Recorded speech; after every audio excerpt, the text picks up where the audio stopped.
Today I'm going to show you an action thriller film from 2008, titled Death Race. Be ready for spoilers ahead. In the year 2012, the American economy collapses, unemployment hits record highs and crime rates spiral out of control.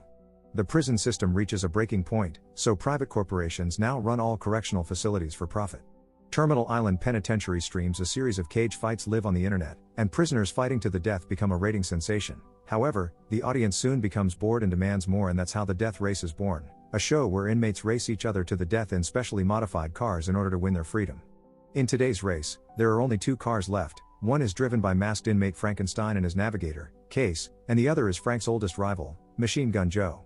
Both of them are nearing the finish line and ready to do anything to win, but for some reason, the weapons in Frank's car are not working. He improvises by releasing the car's back shield, which hits Joe and earns Frank some momentary advantage, but Joe hasn't given up yet and still has the offensive leverage. Case knows Joe will destroy them and wants out, but Frank refuses to let Joe win, so Case ejects herself out of the car as Frank crosses the finish line at the same time Joe shoots it, winning yet exploding in the process. Some days later, industrial worker and ex-convict Jensen Ames finds out the steel mill he works at is closing, and they aren't even paying the workers the full amount they owe him. As the workers start getting agitated, the anti-riot police arrive and begin beating them up at the smallest of provocations, and seeing his co-workers get hurt causes Jensen to jump into the fray and beat some cops in return. Night has already fallen by the time he makes it home. After saying hello to his wife, Jensen checks on his baby upstairs, unaware that a masked criminal is taking this chance to break into the house and kill his wife. When Jensen returns to the kitchen, the man knocks him out, puts the murder weapon in Jensen's hand, and leaves after making a shooting gesture with his gloved hand. Jensen wakes up moments later to find the police arresting him for the murder of his wife. 6 months later, Jensen is transferred to Terminal Island Prison, where he is received by guard Ulrich, who sprays him with freezing water, allows another cop to hit him, and takes him to a cell with 3 other prisoners who intend to beat him up. Ulrich comes to check on him, wanting to enjoy seeing him in trouble, but Jensen is a skilled fighter and has knocked all his cellmates out. The next morning, Jensen goes to the Jow Hall to have breakfast while being observed by Coach, Gunner, and Lists, who recognizes Jensen as a former record-holder driver that killed his career.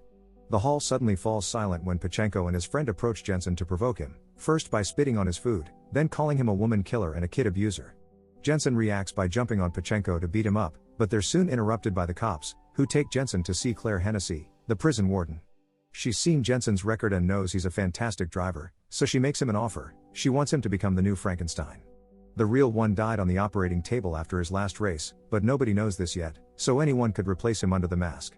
Frank was an audience's favorite and a very inspiring legend, which is why Hennessey doesn't want the world to know he's dead. She needs the legend to continue and bring back the ratings, which have drastically fallen since the real Frank died. The rules say that if you win 5 races, you earn your freedom, so Jensen would only need to win 1 more because Frankenstein already had 4 under his belt. Jensen is still unsure about possibly risking his life for this, but Hennessey threatens him with solitary confinement if he doesn't accept, so he can't tell anybody her secret. Jensen has no other choice but to go along with him. Afterward, he's taken to the prison's auto shop, where he's introduced to Coach and his men, who are the mechanics in charge of Frankenstein's car and will guide Jensen through the basics. Each team has its own pit, and nobody helps each other. There's also a giant shop where Hennessey has been building something in secret for a month. The only ones that will know Jensen is the new Frankenstein are his team and very few guards, because Hennessey's power over the prison is absolute. Then Coach shows him the car he'll be driving, a modified Mustang V8 Fastback. It comes with a variety of both defensive and offensive gadgets, but it doesn't get loaded with ammo until race day so that prisoners can't use it to try to escape. It's impossible to do so anyway, because the prison is on an island, so the only way out is through a small bridge that would get swarmed with police cars and helicopters at the first indication of a prison break. Once Jensen has acquainted himself with the car, he and the team continue their chat at the prison's backyard. The race has 3 stages. During the first 2, he must try to get rid of as many opponents as he can, and during the third one, the key is speed to make it to the finish line. All drivers count with a navigator companion, who are girls brought from the women's facility. The one exception to this rule is Joe, who prefers to have a fellow team member as navigator instead of a girl because it makes the audience squeamish. Liz starts telling Jensen about the most important drivers, who are all in the yard with them. There's 14K, a Triad member and MIT graduate, Hector Grimm, a certified psychopath that worships Hindu and Kali, Slovo Pushenko, leader of the Aryan Brotherhood in the prison, and Travis Colt, a disgraced ex-NASCAR superstar. Their talk is suddenly interrupted when Joe and his team come over to insult Jensen and leave a message for Frankenstein saying this race is only between the 2 of them.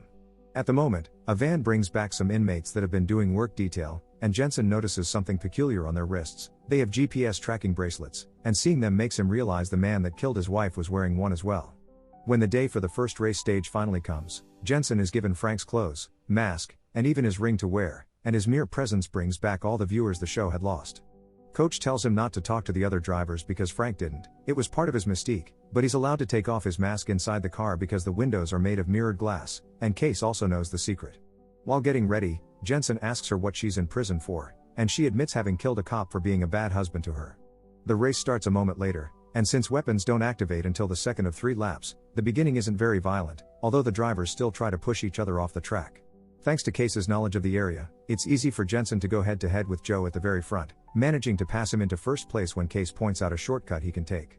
It's then that Hennessey turns on the shield and weapons, which are manholes on the ground that a driver needs to go over with all 4 wheels to activate their car gadgets.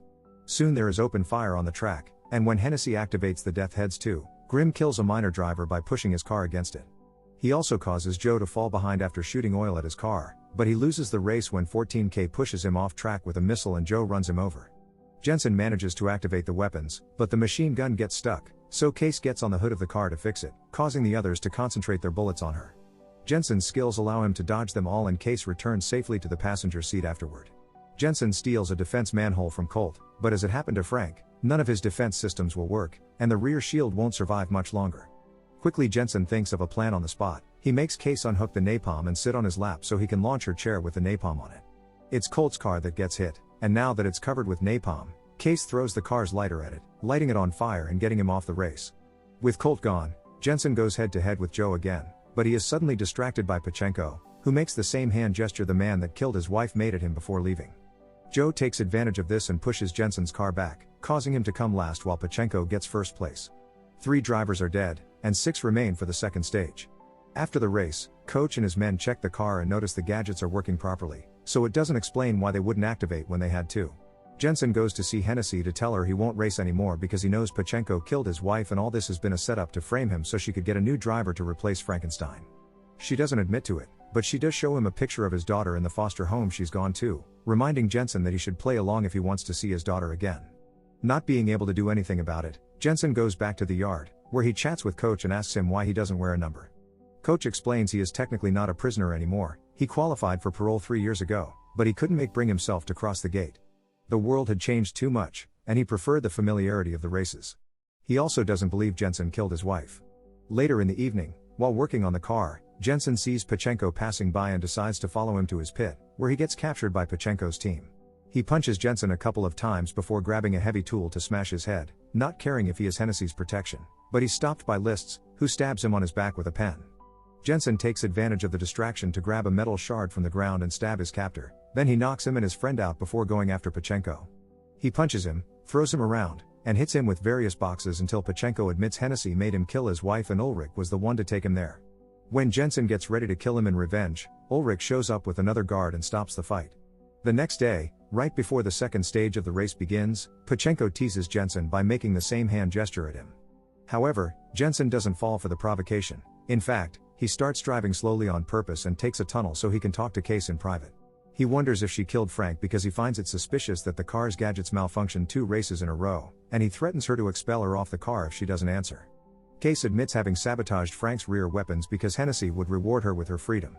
The goal was never to kill Frank though, that was an accident caused by him still trying to win with no weapons. Hennessey's goal was to make him lose to keep him in prison, racing for the public. Now that he has his answer, Jensen speeds up and easily slides back into the race, ignoring Joe for now. His objective this time is Pachenko. After the two of them unsuccessfully try to push each other off the track, Jensen drives ahead and takes the weapons manhole instead of defense. This confuses everyone because the weapons are at the front of the car, so Jensen surprises them by suddenly turning the car around and opening fire on Pachenko while driving backward. After he's damaged the other car enough, he turns around again and hits the smoke, causing Pachenko to crash against a concrete barrier. Then Jensen stops his car and gets out to approach Pachenko and break his neck as revenge for his killing his wife. Between this and Joe deciding to change his navigator in the middle of the race, Hennessey decides it's the right moment to release the thing she's been building all this time, a multi-weapon tanker truck called Dreadnought. This truck is incredibly powerful and quickly catches up with the drivers, immediately killing 2 minor competitors. Since it belongs to the Warden, it also has the benefit of being allowed inside the buildings, which lets it take a shortcut and appear at the front of the race. The Dreadnought slowly kills 14K's navigator before grabbing his car with chains and shooting at it until it explodes, which means only Jensen and Joe are left. There is no way they can defeat such a monster without a proper plan, so Jensen asks Liz to connect his communicator to Joe's car, and they agree to work together. They flank the truck with their cars, doing their best to dodge any incoming attacks, and when a trap manhole appears in front of them, each of them hits it with 2 wheels, getting the 4 needed to activate it. This causes the tap to come up and the truck to crash against it. Now that the second stage is over, only Jensen and Joe will advance to the third. Later in the evening, Joe comes over to Jensen's pit to point out that his voice suspiciously sounds a lot like Frank's, but he doesn't push for answers. Meanwhile, Ulrich and Hennessey decide that they need to kill Jensen since the Frankenstein mask can still be worn by someone else in the future. The following day, before the race starts, Ulrich puts a bomb under Jensen's car while Hennessey distracts everyone with a speech about racing being their life's purpose. When she mentions this may be the first time someone may win their freedom with a 5th victory, Jensen realizes that they always rig the races to eliminate anyone that could possibly win for the 5th time, and that's why nobody has ever achieved it before, which means he won't be allowed to win today either. Coach hears this conclusion and, once they're allowed to go back to the auto shop, decides to show Jensen a very important detail on a video of Grimm's death. This gives him an idea for a plan, and he asks Liz to add a half-gallon reserve tank to his car before going to Joe's pit to ask him to collaborate with him again. While Jensen is changing into Frank's clothes, Hennessey visits him to give him his release papers and to make him a new offer. If he wins, she wants him to stay in prison and continue to be Frankenstein because the track is where it belongs. She claims he isn't daddy material, and an ex-con couldn't give his daughter a good life, so choosing to stay would be an incredible unselfish act of love. Jensen goes to join the race without giving her an answer yet, but he does put away the papers in his pocket. When he gets in his car, Case admits Hennessey also spoke to her and asked her to stop Jensen if he was about to win, but he doesn't worry about it. As soon as the race begins, Ulrich starts controlling the manhole so they only activate when Joe goes over them. He opens fire at Jensen as soon as he is able to, damaging his back shield so much that Jensen decides to drop it. However, Joe easily dodges it, having already learned the trick from when Frank did the same. Hennessey activates a defense manhole for Jensen to take in order to keep the viewers interested, but Joe launches a rocket at it, destroying it. He has more rockets to go, and he launches them all at Jensen, who dodges them and lets them hit a wall. This wall was the one behind Grimm when he died, and it's already weakened because of that old explosion. So today Jensen and Joe have been calculating their attacks for them to land on the weak spot, and now the rockets hit it for a final blow that opens a hole and allows them to escape the prison. Furious, Hennessey ends the stream and sends all available cops after them before pressing the bomb detonator, but nothing happens. Coach and his men had already removed the bomb from the car and deactivated it. Joe and Jensen make it to the bridge, but the police cars are getting closer, so it's time to pull the next part of his plan. Jensen releases that extra half-gallon reserve tank, which hits the cars behind them, causing an explosion and a wall of fire that prevents any other cars from chasing them. Both convicts manage to cross the bridge gates and take 2 different roads so that all the helicopters only follow Jensen, who is the more important of the 2.